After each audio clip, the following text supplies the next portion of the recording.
How to fix Google Pay not showing in store. To fix the Google Pay not showing in store issue, first of all, try to clear your application's store cache and also verify that your device meets Google's official security certification requirements. First things first, go ahead and open your device's native setting application.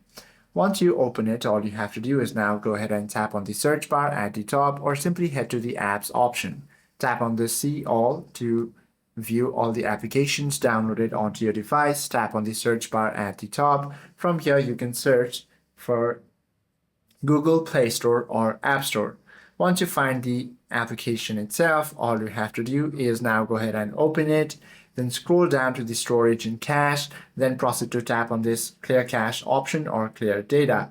Once you do this, all you have to do is now return to the previous screen. From here, you can tap on the Force Stop option and reopen the App Store to check if Google Pay appears. Once you do this, your problem should be fixed.